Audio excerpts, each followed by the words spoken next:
Boa tarde a todos. Nós estamos iniciando mais um programa A Política Nua e Crua. No programa de hoje,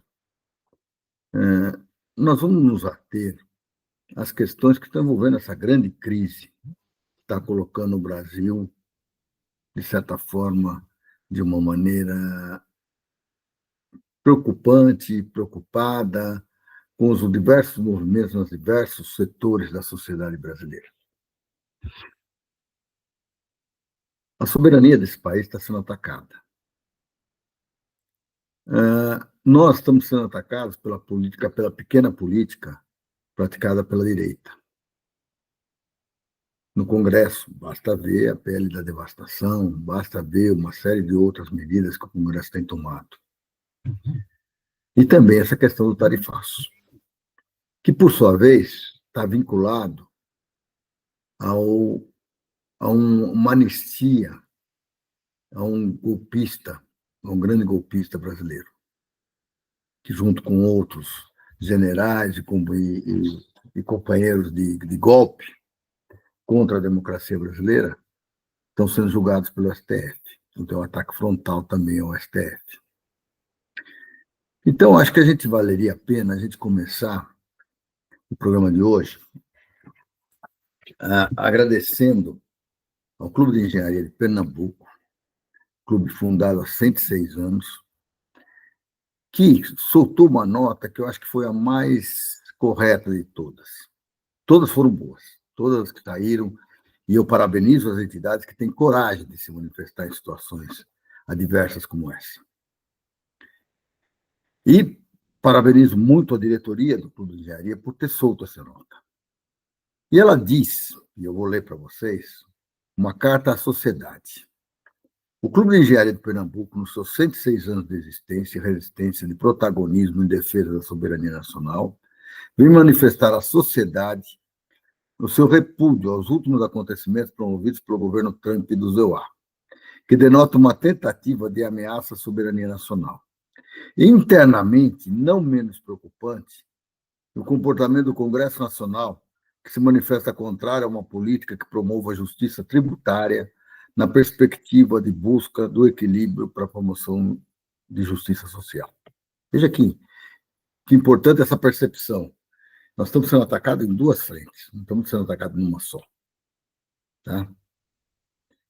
Nós estamos sendo atacados pela direita, que é centrão e extrema-direita, nas políticas que envolvem os países. Né?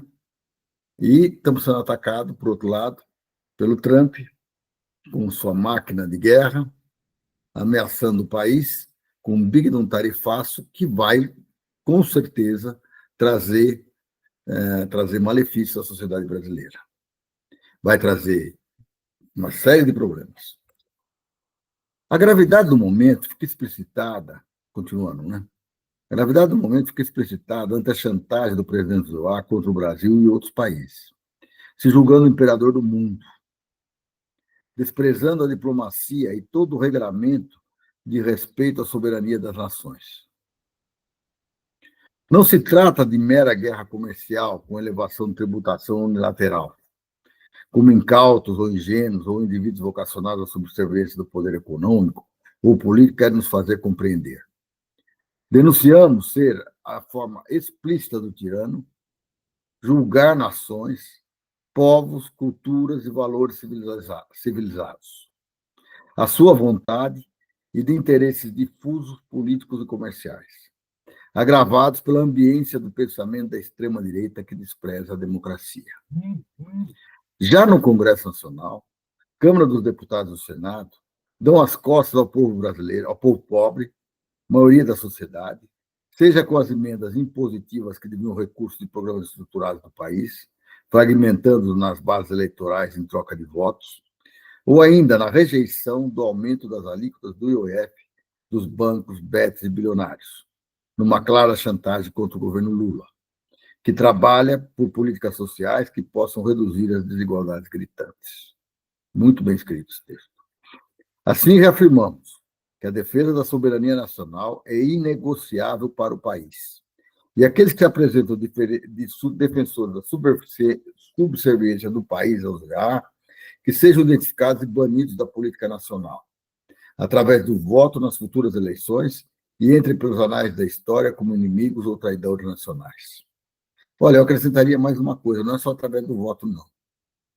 É através, nós fazemos valer a nossa Constituição e julgarmos e abrimos processos contra essas pessoas que jogam contra o Brasil, Então, a justiça neles. Recife, 11 de julho de 2024, Marcelo Tabatinga Lopes, que é o presidente do Clube de Engenharia de Pernambuco. Parabéns ao clube, parabéns aos seus diretores. Está muito bem escrita essa nota. Não tenho reparos a fazer. Gostei muito dela, por ela estar tendo uma visão ampla do que está ocorrendo no Brasil nesse instante. É importante ter essa visão, porque ou a gente corre para um lado ou a gente corre para o outro, né? Nós temos uma série de coisas a comentar nesse programa, mas eu acho que a base para a conversa está aqui, está nessa carta muito bem colocada pelo Clube de Engenharia de Pernambuco. Parabéns. Parabéns ao Clube de Engenharia de Pernambuco, ao Clube de Engenharia do Brasil, que também se manifestou com uma excelente nota que eu li a semana passada. E peço a todos os outros que não fizeram suas notas, que não se colocaram, que se posicionem. O momento é grave, é muito grave. E não tem sentido setores importantes da sociedade brasileira se manterem omissos, esperando para ver o que vai acontecer. Nós temos que estar à frente, estar lutando por isso, lutando para que tudo seja muito diferente do que está sendo apresentado. E que nós não nos vinculemos às imposições do governo Trump. Nós estamos, então, nós começamos o programa focando na carta do Marcelo Tabatinga, do Clube de Engenharia de Pernambuco, onde ele relatou, onde ele se posicionou perante a sociedade sobre dois aspectos. Um, a ameaça de tarifaço, e outro, a questão do Congresso jogando contra o povo brasileiro, Congresso brasileiro. E aí, nós temos algumas questões a tratar. Em relação ao tarifaço, eu estou acompanhando de perto o que está ocorrendo dentro desse processo. De perto, não tão de perto, porque a gente não tem acesso às questões que estão intramuros. Mas o que diz a imprensa, né? E aí me preocupa muito, porque muitos de nós estão muito felizes porque nós colocamos nas cordas a extrema-direita, que, segundo a nossa avaliação, ela, até o momento, ela está encostada na parede, encurralada por um mau passo. Qual foi esse mau passo? De querer pressionar a anistia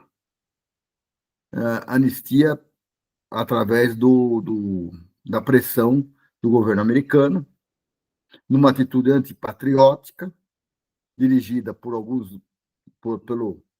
representante maior e seu filho da extrema-direita, dois traidores da pátria, já reconhecidamente traidores da pátria, e usaram uma influência dentro do movimento da extrema-direita internacional para forçar o Trump, que é um completamente deslocado, para pressionar o governo brasileiro. Através de uma carta que veio devo deixar claro, hein? Uma carta, um presidente da República manda uma carta por uma rede social, dizendo que iria aplicar 50% de sanção sobre as exportações brasileiras, desde que o governo não desse anistia, que as instituições brasileiras não atendessem o reclamo dele, que era o quê? Por anistia para esse ladrãozinho safado que já foi o presidente do Brasil uns tempos atrás, e que destruiu esse país, que matou mais de 700 mil brasileiros por sua incompetência, sua falta de vontade de lutar contra uma pandemia que estava acontecendo nesse país. Por esse mesmo ladrãozinho que destruiu a Eletrobras, que ele destruiu uma série de empresas importantes estatais e que introduziu no país uma política e aprofundou as políticas neoliberais da economia. Bom, esse indivíduo, ele e o filho dele, que o filho dele é mantido por ele, nos Estados Unidos, que é não é ex, é deputado federal e deveria ser cassado por crime de traição à pátria, porque isso que eles estão fazendo é traição à pátria, porque quando você vai num país estrangeiro e começa a combinar com eles pressões contra o seu próprio governo, isso é traição à pátria. Principalmente num país que está vivendo sob um regime democrático. Democrático onde não se tem nenhuma dúvida disso, onde todas as instituições estão funcionando. Então, aí eles vêm e pressionam e começam um movimento de pressão de diversas formas, né? Um dos artífices da extrema-direita hoje, que é o Tarcísio, que é presidente do governo de São Paulo, sai correndo no primeiro dia e vai conversar com o presidente da CIA, né? Porque o representante de área comercial dos Estados Unidos no Brasil é o cara da CIA, no Brasil ou em qualquer país do mundo. É alguém ligado à CIA. Vai lá conversar para ter continência para eles, como já tinha posto Make America Again, Great Again na cabeça, já tinha parabenizado o Trump pela medida, porque agora sim nós vamos conseguir anistia para o safado. E aí, o que acontece? O que ficou registrado, né? É que vem esse processo, o governo brasileiro marca uma reunião com os empresários brasileiros e, no mesmo dia, o Tarcísio marca uma reunião também com os empresários. Ele quis mostrar, ele traz para a mesa da conversa quem? O representante da CIA, que os Estados Unidos não tem hoje embaixador no Brasil. Tem um representante da CIA que está aí tomando conta. E aí, o que acontece? Vai todo mundo para a mesa, discutindo numa na outra tal, e eles começam a propor questões de adiamento, da aplicação das tarifas, porque vai ter impacto. Não tem dúvida que vai ter impacto. Que representa as exportações dos Estados Unidos, representa 12% do total exportado. Então, vai ter impacto na agricultura, vai ter impacto nas empresas brasileiras, notadamente na Embraer, e isso vai se refletir também em desemprego. Tá? Então, o impacto é numa cadeia muito grande da produção e da economia brasileira. Mas, no primeiro momento, o governo brasileiro, acho que cometeu um erro, né? Começou a conversar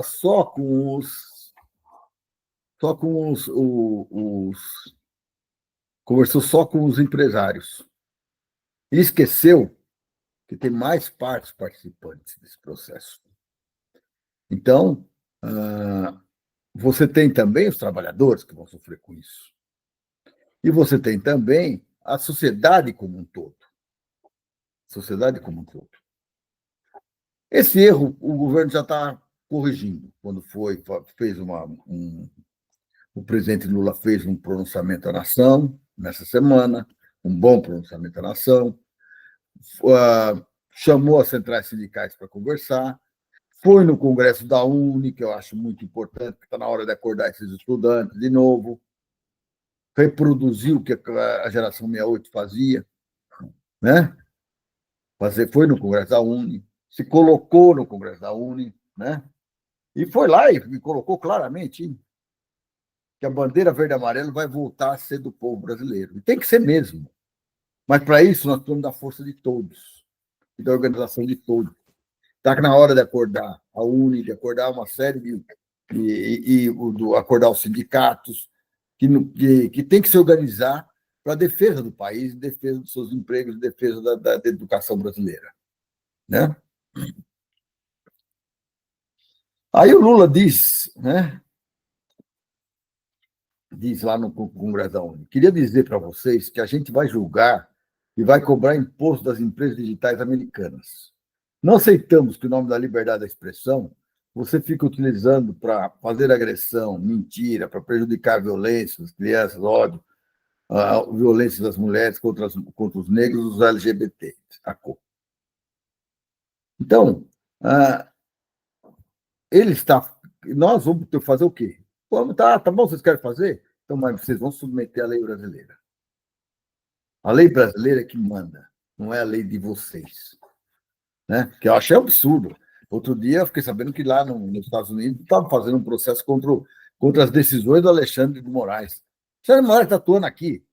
Se alguém tiver que atuar contra ele aqui, vai ser aqui o povo brasileiro, as instituições brasileiras, e não uma instituição nos Estados Unidos que vai julgar uma questão que está vinculada a uma Constituição de um país que eles nem conhecem, usando como base a instituição dele, a Constituição deles. Que é isso? Quer dizer que as Big Techs mandam no mundo? Que conversa mole é essa? Né? E aí o presidente Lula reforça uma questão que é muito importante, né? E que a gente tem que entender isso. Sei quem é que manda nesse país, quem faz esse país ser o que é. O nome dessa pessoa só tem 4 letras. O povo brasileiro. É por ele que a gente vai lutar para que o Brasil seja respeitado no Brasil e no mundo inteiro, como já é. Isso é simples, né? Parece brincadeira, mas é o que nós temos que ser. Brasileiros, nós temos que lutar pela soberania nacional.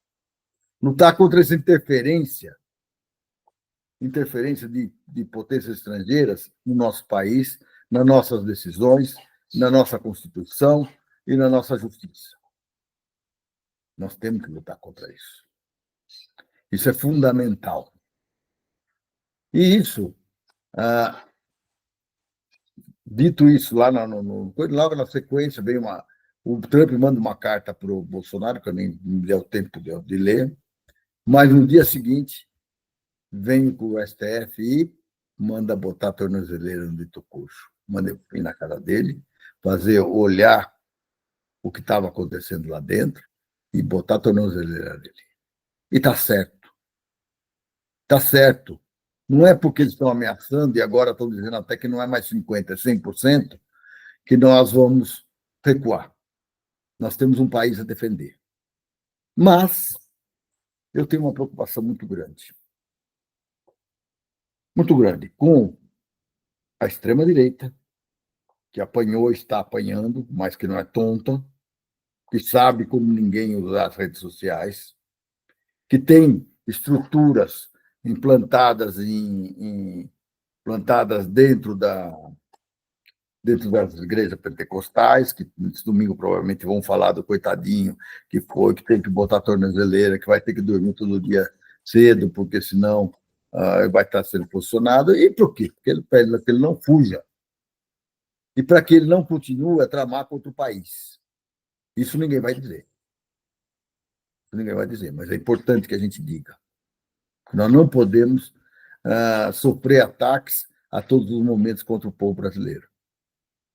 Muitos de nós, da esquerda, estamos contentes até com o processo, o governo está levando bem, está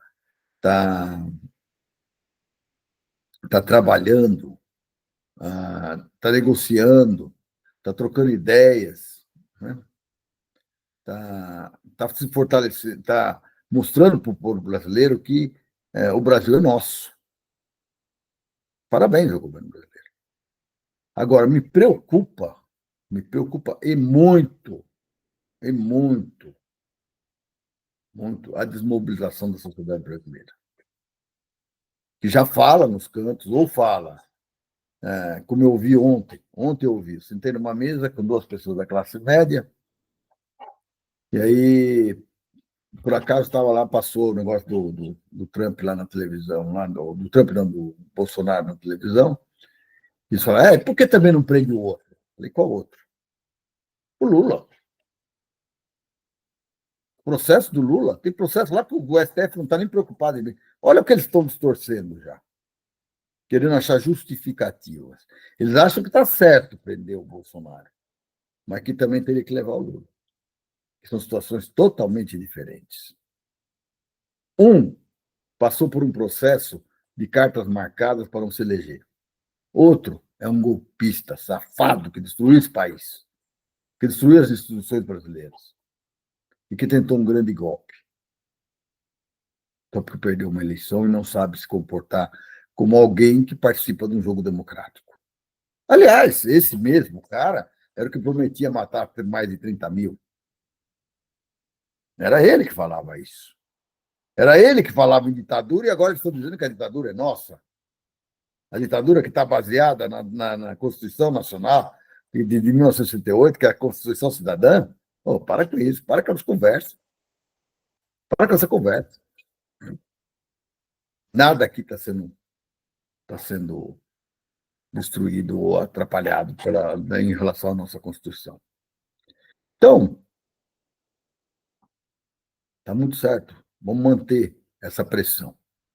Mas tem um setor que me preocupa. Eu, conversando com os amigos ontem, também coloquei isso. Mas não é uma sensação que as pessoas têm.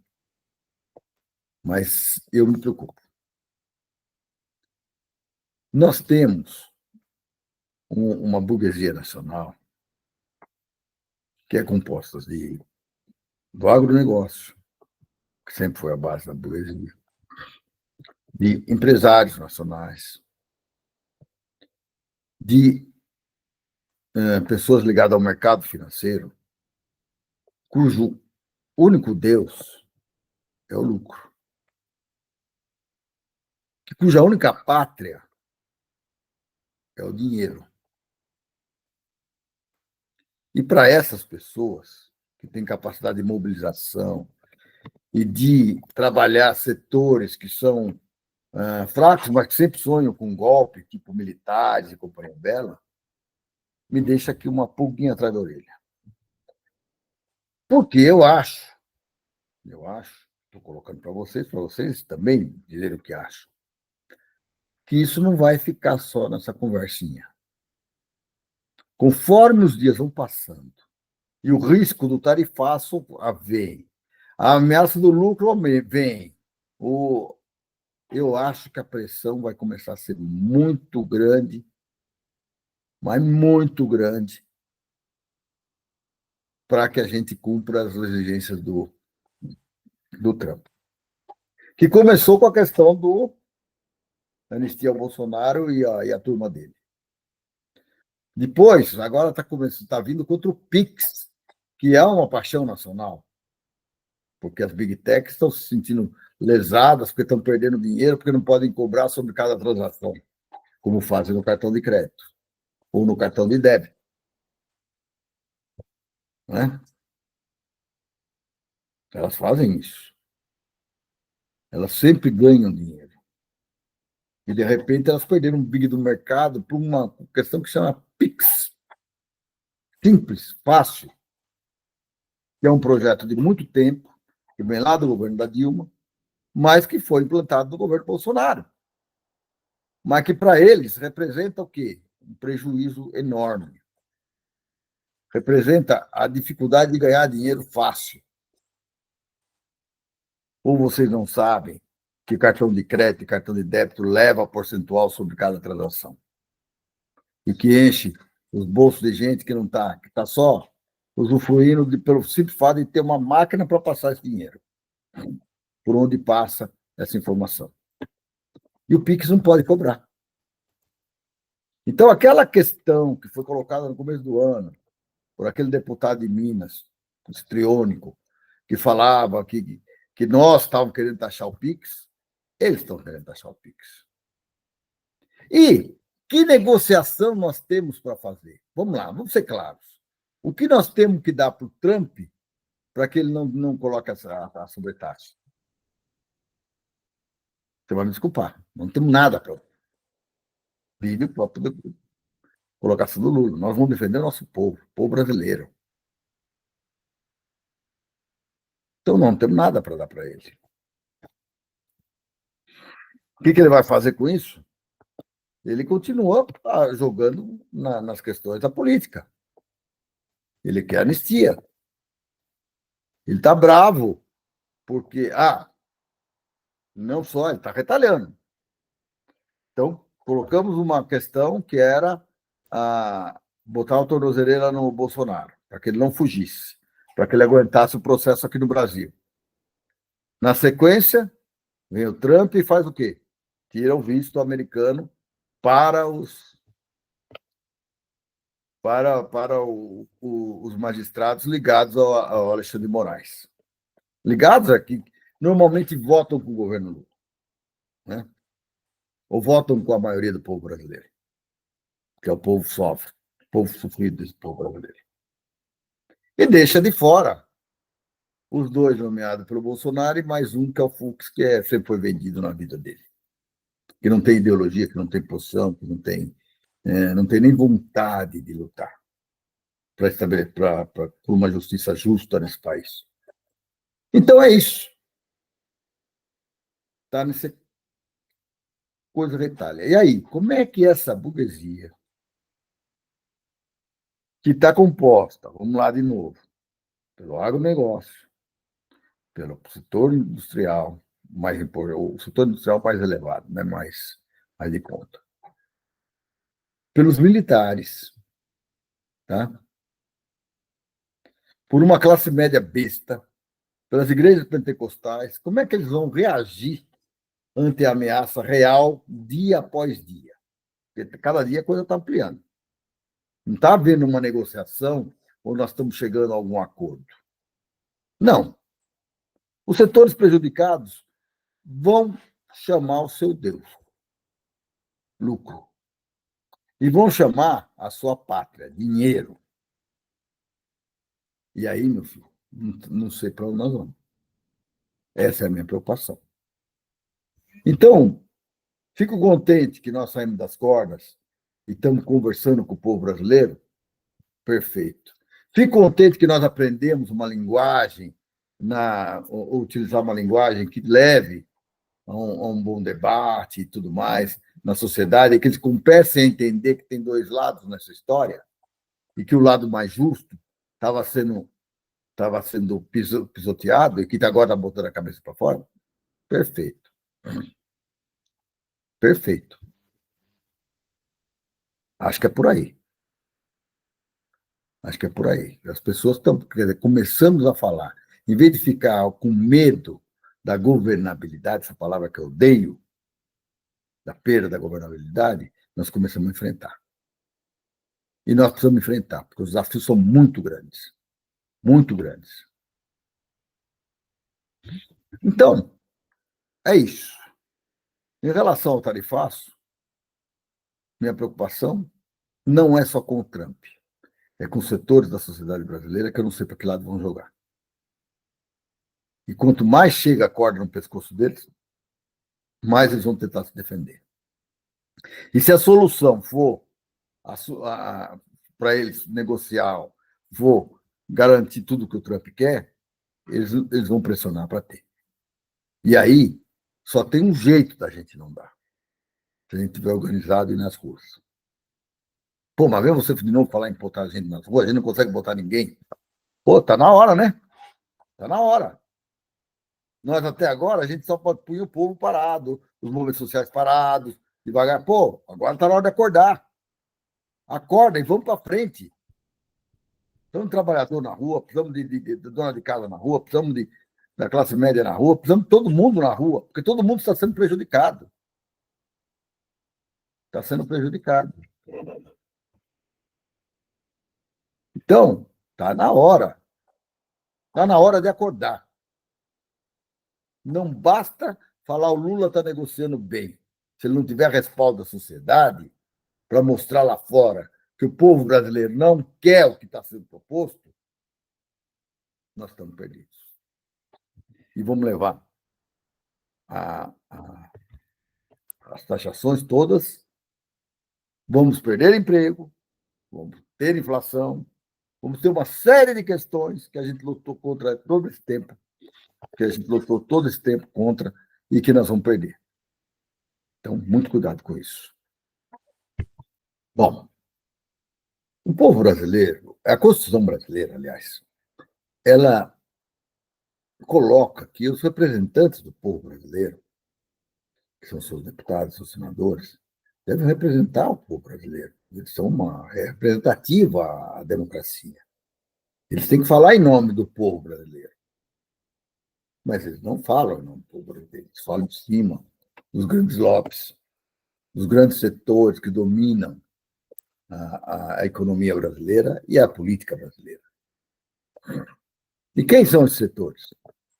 Já falei, a agro, as grandes empresas, tá? Grandes empresas, os militares, que têm representação forte, as igrejas evangélicas, que têm uma representação forte. Né? Então, tem uma série de setores que estão unidos, e estão sempre atuantes em todas as questões que envolvem o país.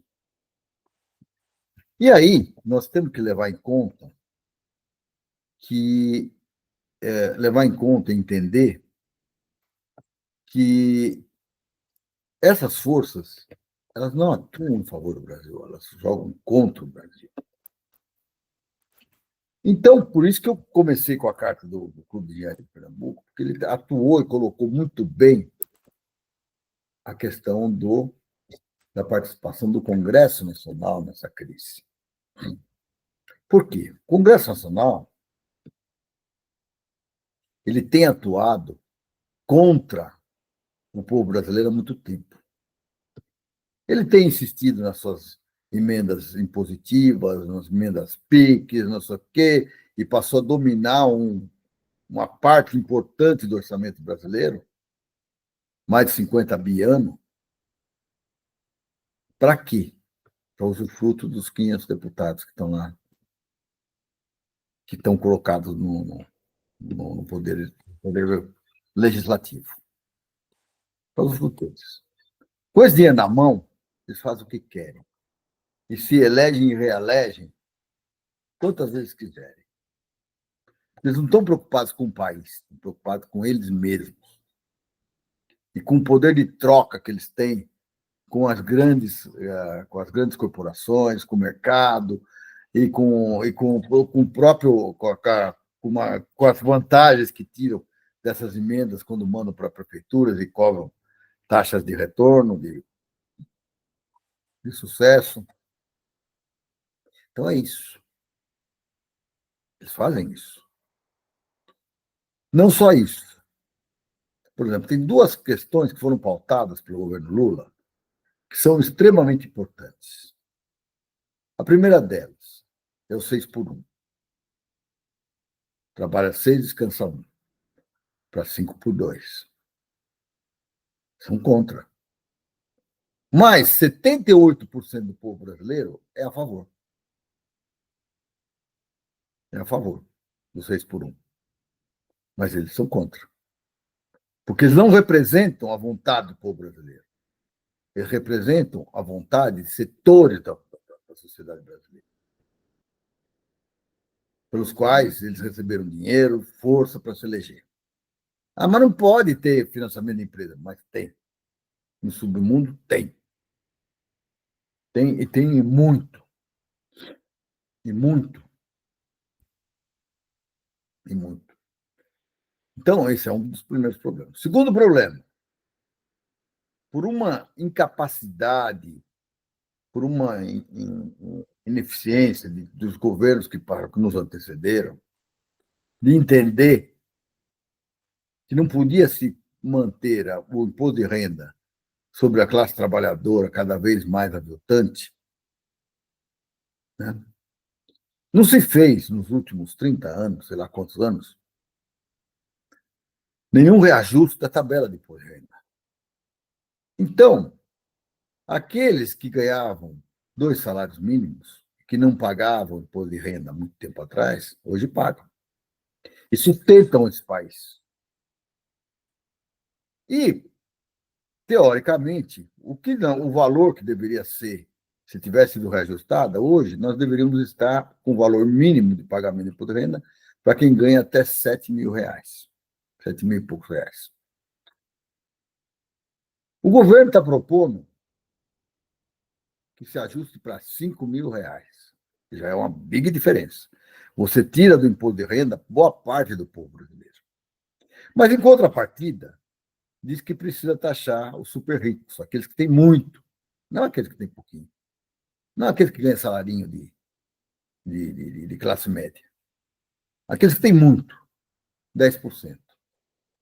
E isso é inadmissível na cabeça dos grandes lobbies, porque eles estão na cabeça das empresas também, e também é inadmissível para os meios de comunicação, em geral. Então, isso não é pautado sequer. Nem pautado é. Tá? Nem pautado é. Então, isso devia ser emergencial, para ter efeito já no ano que vem. Para a gente ter como investir nesse país, mas não usando o trabalhador, o pobre trabalhador, do aposentado, que paga o imposto de renda por valores que ganham muito pouco e que tem que despender boa parte do seu dinheiro, que seria pago em remédio, em comida, em transporte, vai diretamente para o erário público para sustentar super ricos. E são só 140 mil no Brasil. Então, a campanha tira o pobre do imposto de renda e coloca o rico, né? É muito perfeita, concordo, mas o Congresso não entra nela, como também não entra no 6x1. Ele não pauta. Mas ele tem a capacidade de pautar do dia para a noite, eles têm a capacidade, contra o aumento do IOF, que também não afeta a classe média nem a classe pobre. Afeta o rico. Pouco, mas afeta. E lá eles são capazes de votar num dia, numa noite, a derrubada de um decreto presidencial.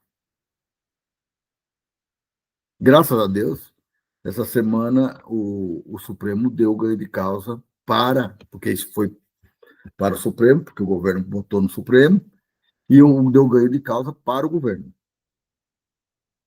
Vai aumentar o IOF, sim. Vai aumentar e está válida a legislação. Bom, mas como é que o Congresso reage na sequência? Pauta uma PL, que é a PL da devastação, tá? E com essa PL, que é a PL 2159 de 2021, ou seja, que estava rodando desde 2021, eles vêm e destroem o processo de licenciamento ambiental. Em favor de quem? Uau, negócio. Em favor de quem? De empresas que investem e ocupam grandes áreas, mineração, né? Então, eles vêm para quê? Para atender o povo brasileiro? Não. Né? Então, um texto que era para unificar nacionalmente procedimentos hoje fragmentados, porque a legislação ambiental ela tem muito projeto, subprojeto, lei, decreto, então, né, hoje fragmentados entre normas federais, estaduais, municipais, respondendo a uma demanda por maior segurança política e agilidade para os setores produtivos, né? Ela entra para quê? Né? Ela vem para destruir um processo que era um processo bom, que merecia algumas melhorias, mas não a destruição do seu processo. Então, o que foi as principais mudanças introduzidas nesse processo? Ampliação da autodeclaração. cerca de 90% dos licenciamentos ambientais passarão a ser concedidos por autodeclaração, sem análise técnica prévia de órgãos ambientais. Inclui atividades agropecuárias, obras viárias, de infraestrutura e empreendimentos de médio impacto. Você acha que alguém vai dizer que o seu projeto tem impacto ambiental? Quando eu posso me autodeclarar e dizer que não? Basta isso? O governo acredita nisso? Todo mundo, a sociedade acredita nisso? Isso é a destruição sem critérios da natureza. Numa época que nós vivemos sobre uma questão de que é necessário e importante que a gente defenda o meio ambiente. Nós temos que proteger nossas futuras gerações. Mas, nesse período, um Congresso que não consulta o povo, que não consulta ninguém, a não ser quem o sustenta, né? Dispensa licenciamento para o agronegócio. Atividades agropecuárias tradicionais são isentas de licença ambiental, desde que inscritas no cadastro ambiental rural, o que representa uma das demandas históricas da bancada ruralista. Aí, ó. Ou seja, eu digo qual é a minha área, e eu vou lá e taco fogo em tudo. Eu não preciso de licenciamento para fazer nada. Boto o pasto e acabo com a natureza. Redução do papel dos órgãos técnicos. O ICMBio e outros órgãos perdem obrigatoriedade de manifestação prévia e vinculante, inclusive em unidades de conservação federais e zonas consideradas sensíveis. E aí alguns dizem, mas está atrapalhando lá a exploração de petróleo lá na margem equatorial. Vai lá, cumpra o que está sendo pedido, mostra que não tem risco, vai lá, se tudo estiver bem, você vai explorar. Agora, se tudo não estiver bem e você não investir para proteger a região, o bioma local, então você não vai fazer. É simples assim. Nós estamos num momento que nós estamos lutando por um país que seja melhor para as nossas futuras gerações, e não só para nós. E não só pensando no lucro imediato, ou pensando se o petróleo vai ficar enterrado ou não. Mesmo porque se eu for tirar de lá, eu quero esse petróleo aqui para diminuir o custo do combustível do povo brasileiro. Mas não é isso. Outro dia eu ouvi, numa coisa, até vou consultar isso para ver se é verdade mesmo, que só 10% do petróleo extraído do pré-sal fica para nós. Porque nós estamos fazendo isso nesse governo, inclusive. Nós estamos fazendo licitações para liberar a exploração para os outros. Quem me garante que as outras terão o mesmo padrão de qualidade que deveria ter a Petrobras? Por ser uma empresa nacional, por ser uma empresa que foi criada para defender o povo brasileiro da escassez do petróleo e das chantagens que a falta do petróleo já fizeram para esse país. Então, muito cuidado com essas questões. Flexibilização em territórios sensíveis. Unidades de conservação sem zona de amortecimento definido ou áreas indígenas não homologadas, né? Você quer a desvinculação da ortoga de água e solo. O licenciamento ambiental não está mais condicionado à apresentação prévia de documentos que provem uso regular de recursos hídricos ou do solo, rompendo a lógica integrada de gestão desses bens. Água e solo. Bom, então, em suma, isso aqui tem um artigo muito importante que o meu amigo João Mário fez e que foi publicado no site da EGD, tá? Que é o egd.org.br, se não me engano. Né?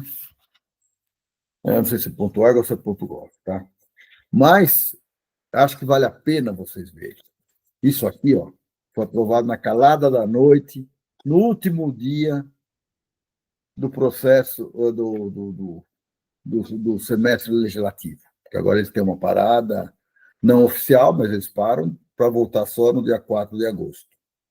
Mas, para isso, tiveram fôlego para resolver. Mas para discutir o 6 por 1 e os 5 mil reais de liberação do imposto de renda, isso eles não tiveram. Porque eles estão atendendo o interesse de quem? Do grande capital. É isso, e só isso que eles estão fazendo o tempo todo. Esse é o Congresso que nós temos. Por isso, eu referendei a nota do Clube de Engenharia de Pernambuco, que teve essa percepção. Que nós estamos sofrendo ataque de diversas fontes. Isso tem que ficar muito claro para nós. De um lado, o governo americano apoiando a extrema-direita e o seu líder maior.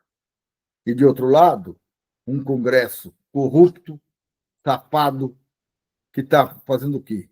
Que está destruindo o Brasil em acordo com esse povo aqui. Eles jogam contra o povo brasileiro. E nós temos que entender isso. Por isso que nós temos, eu tenho falado muito nesse programa, nós temos que estar à frente. Nós temos que estar dispostos a não só ir para as ruas, como também a atuar de maneira séria nas redes sociais para que a gente possa mudar esse quadro. Se não houver clamor popular, nós vamos perdendo 50% e vamos continuar perdendo como estamos perdendo de pancada em cima do Congresso Nacional. Que, aliás, sentiu a pancada quando nós começamos a colocar aí na questão do IOF, quando nós começamos a colocar que era para colocar o povo no orçamento e o rico no imposto de renda. Eles sentiram a pancada. Mas eles não deixaram de atuar. Está aí, ó. Mota e Alcolumbre fazem este jogo. Este jogo. E para se eleger, venderam a alma para o diabo. Para os seus Bolsonaro e companhia bela. Então, cuidado. Continuo a dizer, cuidado, porque pode vir bomba por aí. Pode vir bomba e bomba séria. Né? E o nosso Pix, hein? Por que o Trump está tão preocupado com o Pix? Que com o Pix nós começamos a ocupar um espaço muito grande das Visa, dos Mastercard, dos Apple, não sei o que, como é que chama lá, do Google Pay e companhia bela, que querem cobrar para fazer esse serviço. Né? Eles querem cobrar para fazer isso.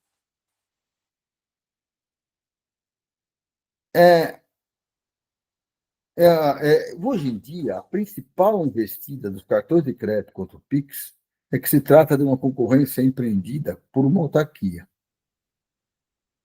É a base investida de Trump. Eles estão preocupados porque o Pix está na mão do Banco Central. E, como tal, não cobra por serviço. E nem deixa cobrarem por serviço. Manda pegar daqui, joga lá, e de lá joga para cá. E acabou. Segundo o Trump, o Brasil também parece envolver em uma série de práticas desleais, desleal, hein, em relação ao serviço de pagamento eletrônico, incluindo, mas não se limitando a promover seu serviço de pagamento eletrônico desenvolvido pelo governo. Entendeu? Ou seja, ele vem e ataca direto o Pix. Diz que isso é desleal, que nós estamos tirando o dinheiro dele e tudo mais. Esse é o momento que nós vivemos. Esse é um momento muito sério que nós vivemos e que nós não podemos continuar a viver desse jeito.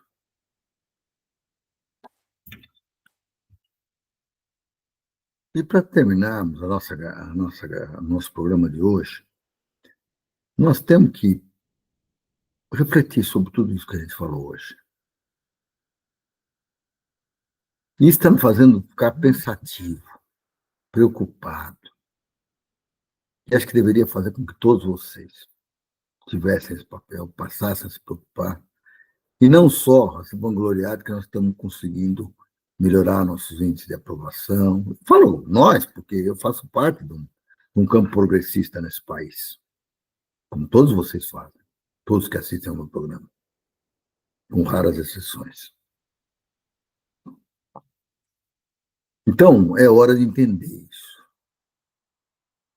É hora de entender a importância da gente se reorganizar, da gente se organizar e de lutar. Lutar sempre em defesa da democracia, em defesa do Brasil, em defesa do povo brasileiro. Afinal de contas, o que nós queremos desse país? Nós queremos construir um país forte, soberano. Nós estamos sendo atacados da nossa soberania. Democrático, e nós estamos sendo atacados na nossa democracia por agentes externos. Nós queremos um país socialmente justo, e nós estamos sendo atacados contra o socialmente justo a partir do momento que nós penalizamos o pobre para botá-lo no imposto de renda e não botá-lo no orçamento. A ponto que a gente compromete a renda do cidadão brasileiro, o cidadão pobre brasileiro, que é a maioria da população brasileira, para garantir benefícios para grandes empresas, com subsídios cada vez maiores, e também com liberação de imposto de renda dos grandes fortunas, dividendos e companhias belas, que não pagam por renda. Nós queremos um país mais igualitário. E tem alguns até que ficam meio arrepiados quando eu falo em igualitário. Mas é isso mesmo. Nós não podemos ter tanta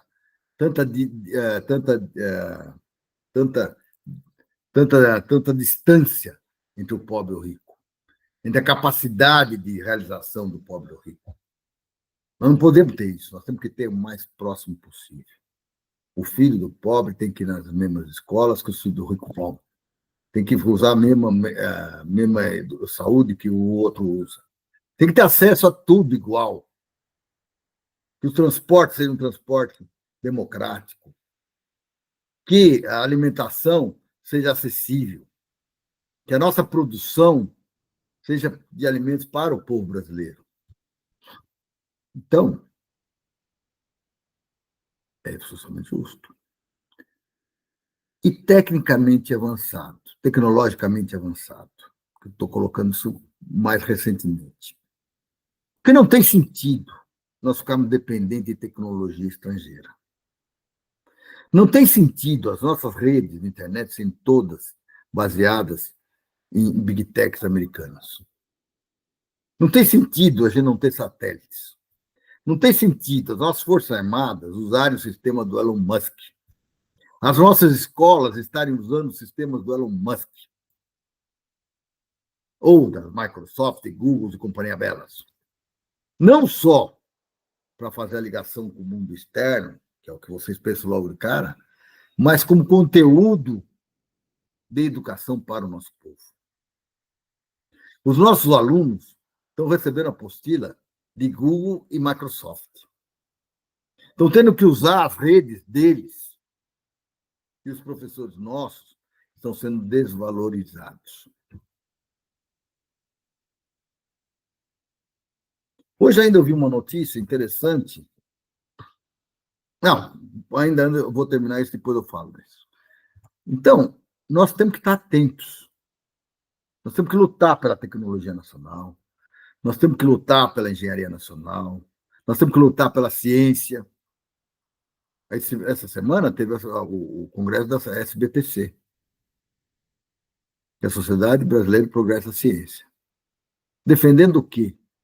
A pesquisa nacional. Nós não podemos ficar só dependentes de soluções que vêm dos grandes países. E que alternativa eu tenho para lutar contra um império como o Império Americano e seu imperador, se eu dependo dele para trazer remédio para o Brasil, se as escolas brasileiras estão cada vez mais dependendo da educação americana, se nós estamos dependendo cada vez mais do acesso via satélite deles, se nós não produzimos e não desenvolvemos chips e coisa que nos dê uma certa independência, liberdade, que hoje a gente, quando olha compra notebooks. Que marca você compra, hein? Da onde vieram? Que tecnologia vieram? Quantos royalties você paga para eles? Eu sempre falo, às vezes, eles até montarem aqui, mas nós não temos essa capacidade. Então, a defesa do Brasil, ela passa por isso. Ela passa por isso. Ela não pode ficar ao largo disso. E, para isso, nós precisamos ter as nossas entidades, as nossas associações, os nossos sindicatos, os nossos movimentos de qualquer espécie, atentos em defesa do povo brasileiro, em defesa do Brasil, desse Brasil que nós sonhamos.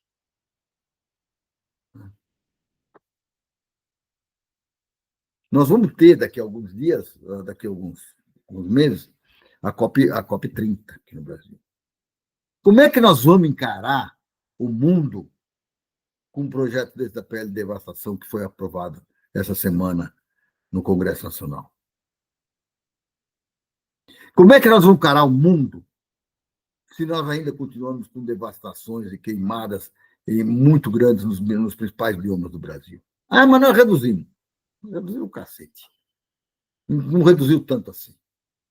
Precisava reduzir mais. Precisava estar a zero. Qual a capacidade que nós temos de transmitir para os nossos jovens novas tecnologias? E depois a gente fala, olha lá, está assim, olha, diminuiu o número de estudantes de engenharia, diminuiu o número de estudantes de física, o número de estudantes de matemática. Por quê? Porque não tem perspectiva de futuro. E por que não tem perspectiva de futuro? Porque esse país está na mão de poucos, que visam hoje, o grande discurso é o mercado, fiscal, a superávit fiscal, vamos ter e tudo mais. Nós estamos aí com um arcabouço fiscal, que é um negócio estrúxulo que está amarrando a sociedade brasileira. Está na hora da gente reagir. Começar a discutir as questões com muita seriedade e se organizar. Por isso que eu tenho insistido, programa a programa, já uns 4 programas, sobre as sementes da esperança. Porque a esperança é revolucionária. E é muito revolucionária. Pensem nisso. Até a próxima. Tchau. Tchau para vocês.